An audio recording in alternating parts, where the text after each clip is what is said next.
बिस्मिल्लाहिर्रहमानिर्रहीम। अस्सलाम वालेकुम नाज़रीन, आप यूट्यूब चैनल देख रहे हैं। मैं इमरान ख़ान हूँ। इंतखाबात हुए पाकिस्तान में 9 दिन हो गए हैं और 9 दिन बाद भी पाकिस्तान में हुकूमत किसकी बनेगी, कैसे बनेगी, इस बारे में सवालिया निशानात हैं।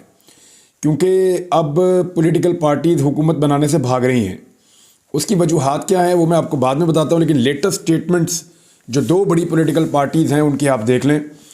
पाकिस्तान तहरीक इंसाफ की जानिब से बैरिस्टर सैफ ने बड़ा क्लियरली कह दिया कि हमें हदायत कर दी गई है कि हमने अपोजिशन में बैठना है पंजाब में और वफाक में। पाकिस्तान तहरीक इंसाफ ने वफाक और पंजाब में अपोजिशन में बैठने का फ़ैसला कर लिया है। और ये रहनुमाओं की मुलाकात हुई। फिर बैरिस्टर सैफ ने मीडिया को बताया कि इमरान खान की हदायत पर कौमी वतन पार्टी के रहनुमाओं से मुलाकात की है, चाहते हैं मुल्क में हमांगी हो और मफामत हो। उन्होंने कहा कि फार्म 45 के हमारे पास सबूत मौजूद हैं, इसके बावजूद फार्म 47 पे नताइज तब्दील कर दिए गए। और मौलाना फजलुर रहमान साहब की जमात ने भी, जमात इस्लामी ने भी, GDA की जमातों ने भी और दीगर जमातों ने भी एहतजाज का ऐलान किया है। और ये भी उन्होंने कहा कि 5 साल बाद इंतखाबात होते हैं, तो ये जितनी धांधली हुई है इससे इंतखाबात का जो मकसद है वो फौत हो गया है। और पाकिस्तान तहरीक इंसाफ हर जमात से रब्ते कर रही है, सवाए उन जमातों के जिन्होंने धांधली करवाई पाकिस्तान में या जो उसके बेनिफिशरी हैं। तो पाकिस्तान पीपल्स पार्टी से और PMLN से तो नहीं मिल रही और MKM से भी नहीं मिल रही पाकिस्तान तहरीक इंसाफ। तो बाकी जमातों के साथ वो मुलाकात कर रहे हैं और बहुत बड़े बड़े इज्तिमा भी हमने देखे। यानी मुख्तलिफ सियासी जमातों ने जो सिंध के अंदर बड़े बड़े इज्तिमा किए हैं, धरना दिया है, उसके बाद वहाँ प्रेस कॉन्फ्रेंसेस भी हुई हैं, बयानात भी सामने आ रहे हैं, वो भी आपको मैं बताता हूँ। लेकिन हुकूमत लेने के लिए तैयार नहीं है। पाकिस्तान तहरीक इंसाफ ने बड़ा क्लियरली कह दिया कि हम ये हुकूमत नहीं ले रहे। उसकी वजह यह है उनके पास वो मेजॉरिटी ही नहीं है जो उन्होंने जीती थी। उनका ये कहना है कि उनके पास बल्ले का निशान छिन जाने के बावजूद 179 सीटें उन्होंने जीत ली थी, जिनमें से बहुत बड़ी तादाद में सीटें, लगभग आधी सीटें उनसे छीन ली गई और अब उनके पास बाकी 92 सीटें बची हैं, 92। तो इस सूरत हाल में वो हुकूमत नहीं बनाना चाह रहे, क्योंकि अब उन्हें किसी न किसी को इत्तेहादी लेना पड़ेगा और अभी उनकी मखसूस नशिस्तों वाला मामला भी पेंडिंग पड़ा हुआ है। लिहाजा पाकिस्तान तहरीक इंसाफ ने तो हाथ खड़े किए जी, इन हालात में अगर आपने हमारी अक्सरियत छीन ली है, हमारे साथ धांधली कर दी है, तो हम तो हुकूमत नहीं बना रहे। अब आ जाए दूसरी बड़ी पॉलिटिकल पार्टी जो है। दूसरी बड़ी पॉलिटिकल पार्टी में नवाज शरीफ साहब की पार्टी नून लीग। लीगी रहनुमाओं ने नवाज शरीफ को मशवरा दिया कि हमें हुकूमत नहीं लेनी चाहिए। कई लोग जो इलेक्शन जीत गए हैं वो भी, और बहुत सारे लोग जो इलेक्शन हार गए हैं नून लीग के, वो भी नवाज शरीफ को मशवरा दे रहे हैं कि हुकूमत में ना बैठें, हुकूमत में बैठ के खराबी पैदा हो जाएगी। नवाज शरीफ ने अब पैंतरा क्या खेला ये आप ज़रा देख लीजिए। नवाज शरीफ साहब अपनी बेटी को बनाना चाहते थे वज़ीर आला पंजाब, लेकिन उसके रास्ते में सबसे बड़ी रुकावट उनके अपने भाई शहबाज शरीफ साहब थे। तो उन्होंने दोनों की अनाउंसमेंट एक साथ कर दी। एक उन्होंने अनाउंसमेंट की मेरी बेटी वज़ीर आला पंजाब है और मेरा भाई वज़ीर आज़म पाकिस्तान है। घर से बाहर तो ये कुछ देते भी नहीं है। अब जब अनाउंसमेंट कर दी तो उसके बाद मियाँ साहब की मर्ज़ी से ये स्टेटमेंट पार्टी के लोगों ने देना शुरू किए कि हमें वफाकी हुकूमत नहीं लेनी चाहिए, पंजाब हुकूमत ले लेनी चाहिए। यानी मियाँ साहब की बेटी को इक़्तिदार मिल जाए लेकिन उनके भाई को ना मिले। ये इक़्तिदार ना लेने की वजह क्या है, इसको ज़रा आप समझिए। इसहाक डार ने मशवरा दिया नवाज शरीफ साहब को कि जो इजलास हुआ मियाँ साहब की ज़ेर सदारत, उसमें उन्होंने कहा हमें वफाकी हुकूमत नहीं लेनी चाहिए। मुख्तलिफ लोगों ने यह बात की। इसमें इसहाक डार साहब ख़ास तौर पे, क्योंकि ये नवाज शरीफ साहब के बहुत करीबी हैं, उनके समधी भी हैं और वज़ीर ख़जाना भी रहे हैं। और पाकिस्तान का इस वक्त जो सबसे बड़ा मसला है वो ख़जाना से रिलेटेड है। पाकिस्तान का ख़जाना खाली है और मसाइल बहुत ज़्यादा हैं। पाकिस्तान का सबसे बड़ा मसला मईशत का मसला है और इसहाक डार साहब ने इन सारी चीज़ों को वो जानते हैं। तो उन्होंने मियाँ साहब को ये मशवरा दिया है कि तजवीज़ दी है कि हमें वफाकी हुकूमत नहीं लेनी चाहिए, पंजाब में नून लीग हुकूमत बनाए आज़ाद अरकान के साथ मिलकर, और वफाक के अंदर हमें हुकूमत नहीं बनानी चाहिए। फिर उन्होंने कहा कि हमें पंजाब के ऊपर सिर्फ फोकस करना चाहिए और अपनी पार्टी को वापस रिवाइव करना चाहिए पंजाब में। यानी पंजाब हाथ से निकल गया है और बहुत बुरी तरह मार पड़ी है इंतखाबात में। धांधली ना करती PMLN तो इनके तो पल्ले ही कख नहीं था। पंजाब भी इनके हाथ से बुरी तरह गया था, कभी भी पंजाब में हुकूमत नहीं बना सकते थे, स्ट्रेंथ ही ख़त्म हो गई थी PMLN की। लिहाजा ये मशवरा दिया गया कि पंजाब में हुकूमत बना लें, पंजाब में मरीम नवाज़ को लगाएं और इस सूबे को आगे बढ़ाएं اور PMLN جو ہے وہ اپنی عزت بحال کرنے کی کوشش کرے. اگر وفاقی حکومت لے لی تو بڑی مار پڑے گی. اب یہ جو ہے مار سے بچنے کے لیے یہ مشورہ دیا گیا ہے میاں نواز شریف صاحب کو، کیونکہ وہاں پہ استحکام پاکستان کے ساتھ بھی چلنا پڑے گا، MKM کے ساتھ بھی چلنا پڑے گا، پیپلز پارٹی کے ساتھ بھی چلنا پڑے گا، کاف لیگ کے ساتھ بھی چلنا پڑے گا، تو ساری جماعتوں کی مدد لینی پڑے گی. فضل الرحمان صاحب نے تو پہلے ہی کہہ دیا میں اس حکومت کا حصہ نہیں بن رہا. فضل الرحمان صاحب جو ہر حکومت کا حصہ بنتے ہیں وہ کیوں اس حکومت کا حصہ نہیں بننا چاہتے؟ جو بلوچستان کی پولیٹیکل پارٹیز ہیں جنہوں نے کچھ سیٹیں جیتی ہیں وہ کیوں اس حکومت کا حصہ نہیں بننا چاہتی؟ پاکستان تحریک انصاف نے کہہ دیا. پاکستان تحریک انصاف کی وجہ صاف ہے، وہ یہ کہہ رہے تھے ہمارا مینڈیٹ بہت بڑا تھا، 2/3 کی اکثریت ہے ہمارے پاس، وہ ہمیں واپس کر دیں، حکومت بنا لیتے ہیں. نہیں تو اپوزیشن میں جا کر بیٹھ جاتے ہیں. اب نون لیگ نے جو ٹوٹل سیٹیں جیتی ہیں وہ کچھ لوگ کلیم کر رہے ہیں 17-18 ہیں، بہت زیادہ بھی ہوں گی تو 25-30 ہوں گی. باقی ساری نشستیں پاکستان تحریک انصاف کی چھین کر لی ہیں، اور صوبائی اسمبلی میں بھی انہوں نے ایسی نشستیں چھینی ہیں. تو یہاں پاکستان تحریک انصاف کی 2 صوبوں کے اندر حکومت بن رہی تھی، ساتھ میں وفاق میں حکومت بن رہی تھی، اور ان تینوں جگہ پہ 2/3 اکثریت کے ساتھ حکومت بن رہی تھی. پیر صاحب پگاڑا نے اس کی ایک وجہ بتائی ہے. پہلے وہ وجہ آپ سن لیں. وہ یہ کہہ رہے ہیں کہ اتنی کھچڑی پک گئی ہے کہ حکومت 8-10 ماہ سے زیادہ نہیں چلے گی.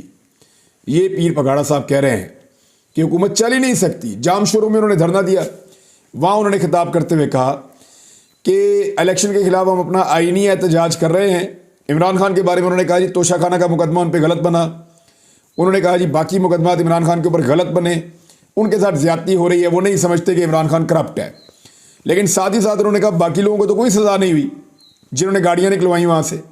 اور ساتھ ہی ساتھ پیر صاحب پگاڑا نے کہا کہ جناب معاملہ یہ ہے، کیونکہ وہ سربراہ ہے GDA کے، انہوں نے کہا ہمیں 1 سیٹ دے کے 2 سیٹیں دے کے چپ رکھنے کی کوشش کی گئی، لیکن نہیں، یہ بہت بڑی دھاندلی، اور اس کا فیصلہ 2.5 ماہ پہلے ہو چکا تھا اور مال بھی بڑھ چکا تھا. اس قسم کی بات انہوں نے کی ہے. تو یہ بتا رہے ہیں کہ کیوں نہیں. اب اسحاق ڈار صاحب والی بات پہ آ جائیں آپ واپس. ڈار صاحب ہیں اکانومسٹ اپنی طرف سے، ویسے تو وہ اکاؤنٹنٹ ہیں، بینکر ہیں، اکانومی سے ان کا کوئی تعلق نہیں ہے، لیکن وہ کلیم کرتے ہیں. ڈار صاحب وہ آدمی ہیں جنہوں نے اکانومی کو بہت بری طرح تباہ و برباد کر دیا تھا. جب شہباز شریف صاحب حکومت میں آئے، PDM کی حکومت آئی، تو مفتاح اسماعیل صاحب موجود تھے. پاکستان کے اندر ایک کیوس ہو گیا، پاکستان کے اندر لوگوں کا اعتماد چلا گیا، اس کی وجہ سے ایک دم ڈاؤن چلی گئی پاکستان کی معیشت. مفتاح اسماعیل صاحب سنبھال نہیں پا رہے تھے اور مشکل فیصلوں کے نام کے اوپر مہنگائی پر مہنگائی کرتے چلے جا رہے تھے. مفتاح اسماعیل صاحب کو ہٹا کر اسحاق ڈار صاحب کو لایا گیا کہ یہ بہت بڑے سائنٹسٹ ہیں، یہ آئیں گے تو اکانومی کو ٹھیک کر دیں گے. ڈار صاحب نے آنے کے بعد معیشت کی وہ تباہی پھیری کہ نگران حکومت بھی لمبا عرصہ رہنے کے باوجود اس تباہی کو سنبھال نہیں سکی. یہ حالات کر دیے اسحاق ڈار صاحب نے. اور اب جب حکومت بننے کی بات کر رہی ہے PMLN کہ ہماری حکومت بننے جا رہی ہے، تو اعداد و شمار کے اوپر جب نظر دوڑائی ہے تو ڈار صاحب نے بھی میاں صاحب کو مشورہ دیا ہے کہ حکومت نہ لے لیجئے گا، بہت بری حالت ہوگی، بہت درگت بنے گی. وجہ یہ ہے کہ گزشتہ 2 سالوں میں پاکستانی اکانومی کے ساتھ بہت زیادہ کھلواڑ ہوا ہے. اگر یہ اکانومی واپس کھڑی ہو سکتی ہے تو عوام کے اعتماد سے کھڑی ہو سکتی ہے. عوام کا اعتماد تب آئے گا جب عوام کی منتخب حکومت موجود ہوگی. اب جب حکومت ہی منتخب نہیں ہے، زبردستی لا کر مسلط کر دی گئی ہے، تو ایسی حکومت کس طرح عوام کا اعتماد لے گی؟ اور جب عوام کا اعتماد نہیں ہوگا تو سوال ہی پیدا نہیں ہوتا کہ اکانومی ٹھیک ہو جائے. تو ڈار صاحب نے ہاتھ کھڑے کر دیے ہیں اور انہوں نے کہا ہے کہ ہمیں یہ حکومت نہیں لینی چاہیے. باقی لوگوں نے بھی نواز شریف صاحب کو یہی مشورہ دیا ہے. اب مسئلہ کیا ہے کہ عمران خان صاحب کو تو حکومت لینے نہیں دی جائے گی، اور اگر ان کو حکومت دی جائے گی تو پھر ایک بہت بڑی حکومت دی جائے گی جس کے اندر عمران خان صاحب ڈیمانڈ کریں گے کہ میری ساری سیٹیں پہلے مجھے واپس کرو، جیسا کہ پرویز الہی صاحب نے اسٹیٹمنٹ بھی دے دیا ہے کہ پہلے ہماری سیٹیں واپس کریں پھر ہم بات کریں گے، اس سے پہلے ہم بات نہیں کریں گے. تو اگر سیٹیں واپس کرتے ہیں تو وہ تو حکومت بنا لیں گے، اور اگر وہ حکومت بنا لیں گے تو اس کے نتائج کیا ہوں گے وہ آپ بہتر سمجھ سکتے ہیں، کیونکہ پاکستان تحریک انصاف نے بڑے بولڈ کچھ فیصلے کرنے ہیں. اور میں آپ کو ایک اور خبر دے دوں، ابھی ان قریب، کیونکہ میری علی امین گنڈا پور سے ملاقات ہوئی میری گزشتہ رات، اور کافی دیر بڑی تفصیلی ملاقات ہوئی. میں جاننا چاہ رہا تھا کہ لائن آف ایکشن کیا ہے پاکستان تحریک انصاف کا، اور ان کو کیوں چنا گیا، کیونکہ میڈیا بہت سارے لوگ یہ کہہ رہے تھے کہ علی امین گنڈا پور کو चुना गया, कोई तसादुम हो जाएगा, कोई झगड़ा हो जाएगा और इमरान खान ने कोई एग्रेसिव सियासत की है। तो मेरी जब मुलाकात हुई तो मुझे ऐसा कोई फील आया नहीं, बल्कि मुझे ये पता चला है कि वो इस वक्त ब्रीफिंग ले रहे हैं और चीज़ें पता कर रहे हैं वज़ीर आला खैबर पख्तूनख्वा के उम्मीदवार पाकिस्तान तहरीक इंसाफ से अली अमीन गंडापुर कि हेल्थ कार्ड को कैसे बहाल करना है, रोज़गार के मामलात क्या हैं, लॉ एंड ऑर्डर की सिचुएशन क्या है। और सबसे बड़ा जो उनको मसला दरपेश आ रहा है वो ये है कि एक मायूसी फैली हुई है ब्यूरोक्रेसी के अंदर, पुलिस के अंदर, इदारों के अंदर एक बेचैनी है, एक मायूसी है, पब्लिक के अंदर भी है। दहशतगर्दी की एक वेव है, उसको निमटना है और इसके साथ साथ जो है वो हेल्थ के, एजुकेशन के इश्यूज़ हैं और वो बहुत बढ़ते चले जा रहे हैं। इंफ्रास्ट्रक्चर के मामलात हैं, बहुत सारे प्रोजेक्ट्स रुके हुए हैं जो पाकिस्तान तहरीक इंसाफ ने शुरू किए थे। तो मल्टीपल चीज़ें हैं जिनको उन्हें डील करना आने के बाद, तो वो उसके ऊपर फोकस कर रहे हैं। साथ ही साथ उनका प्रॉब्लम ये है कि इमरान खान जेल में है और वाहिद हुकूमत पाकिस्तान तहरीक इंसाफ की जो है वो खैबर पख्तूनख्वा में बनी है, तो वो भी उनका एक बड़ा प्रॉब्लम है। साथ साथ जो धांधली हुई है उसके ऊपर भी उनको एक दबाव बनाकर रखना है कि उनकी जो नशिस्तें हैं वो उनको वापस मिल जाएं। तो ये वो चीज़ें हैं जिन पे ये लोग फोकस करेंगे। और तसादुम के हवाले से मैंने बातचीत पूछी है तो वो मुझे लग नहीं रहा कि वो कोई तसादुम की तरफ जा रहे हैं। हाँ, लेकिन ये बात ज़रूर उन्होंने की कि हमारा जो हक़ है वो हमें मिलना चाहिए, हमारा जो वोट है वो लोगों ने हमें आकर डाला, बापर्दा ख़वातीन निकली, उन्होंने आकर वोट डाला, नौजवानों ने आकर वोट डाला, तो ये वोट अमानत है लोगों की, इसमें ख़यानत नहीं होनी चाहिए, हमें ये अमानत लोगों को वापस लौटानी है। और अगर हम अपने लोगों के वोट का तहफ़्फ़ुज़ नहीं कर सकते तो हम लोगों का तहफ़्फ़ुज़ कैसे करेंगे। लोगों ने हम पे एतबार किया, हमने एतबार पे पूरा उतरना है। यानी उनकी कमिटमेंट ये है कि जो वोट को इज़्ज़त दो का नारा PMLN ने लगाया था वो उन्होंने दिलवानी है, कम से कम खैबर पख्तूनख्वा में तो वो ज़रूर दिलवाएंगे। और साथ ही साथ जो उनका है कि जो मोमेंटम टूट गया था और एक बेचैनी थी ब्यूरोक्रेसी में, इंतज़ामिया में, KP में पाकिस्तान तहरीक इंसाफ की हुकूमत ख़त्म होने के बाद से जो 1 साल तक सूरत हाल रही, इस सारी सूरत हाल को मद्देनज़र रखते हुए उन्हें ये लगता है कि अभी काफ़ी काम करने की ज़रूरत है। बल्कि वो ये कह रहे थे कि हमें फटाफट हमारी सीटें वापस दी जाएँ ताकि हम डिलीवर करना शुरू करें और हमारा फोकस जो है वो इमरान खान साहब जेल में हैं, उनके जो इशारे हैं या इमरान खान साहब की जो इंस्ट्रक्शंस हैं उनके मुताबिक हम सूबे को चलाएंगे। ये तो बड़ा क्लियरली अली अमीन गंडापुर ने कहा कि जनाब मैं वज़ीर आला बना ज़रूर हूँ लेकिन ये वोट इमरान खान का है और हमें इस बात का पता है कि वोटर ने वोट इमरान खान को दिया है, तो फैसले भी इमरान खान साहब के होंगे। बहरहाल अब देखते हैं कि ये मामला आगे कैसे बढ़ते हैं। लेकिन एक चीज़ मुझे पता चली है कि चाहे वफाक में है, चाहे पंजाब में है और चाहे खैबर पख्तूनख्वा में है, चाहे बाकी सूबों में है, पाकिस्तान तहरीक इंसाफ एक बहुत बड़ा सरप्राइज़ देने जा रही है। ये मैं आपको खबर अभी इसलिए नहीं दे रहा कि उन्होंने इसे खुफिया रखा हुआ है। तहरीक इंसाफ के बाद एक बहुत बड़ा सरप्राइज़ है जो जब पाकिस्तान तहरीक इंसाफ के वर्कर्स के सामने आएगा तो उन्हें बड़ी खुशी होगी। तहरीक इंसाफ के वर्कर्स को जब पता चलेगा और जब वो देखेंगे वो सरप्राइज़ तो उन्हें बड़ी खुशी होगी और उन्हें बड़ा हौसला मिलेगा उस सरप्राइज़ से जो तहरीक इंसाफ ने तय कर रखा है। और वो सिर्फ खैबर पख्तूनख्वा की हद तक नहीं है, पाकिस्तान के चारों सूबों में और वफाक में हर जगह पे ये सरप्राइज़ पाकिस्तान तहरीक इंसाफ देगी।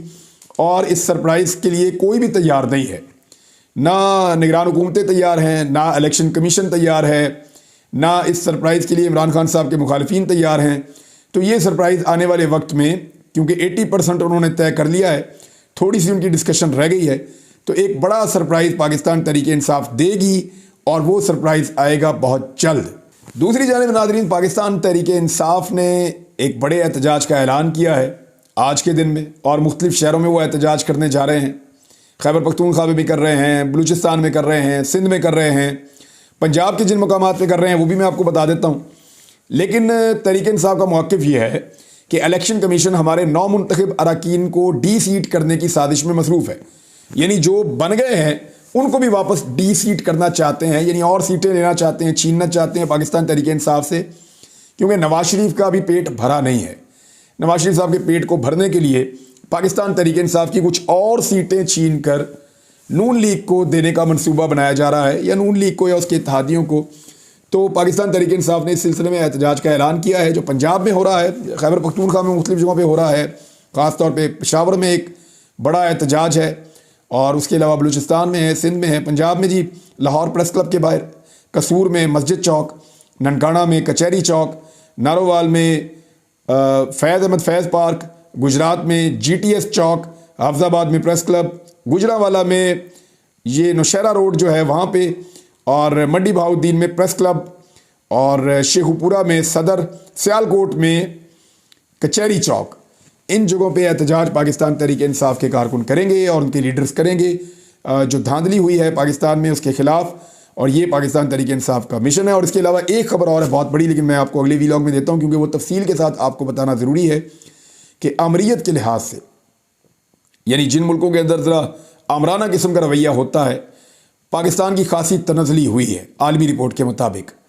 پاکستان میں کیا ایسے اقدامات کیے جا رہے ہیں جن کی وجہ سے پاکستان عالمی سطح پر بدنام ہو رہا ہے، بات کرتے ہیں اگلے ویلاگ میں۔ اب تک کے لیے اتنی، اپنا خیال رکھیے گا، اپنے اس چینل کا بھی۔ اللہ حافظ۔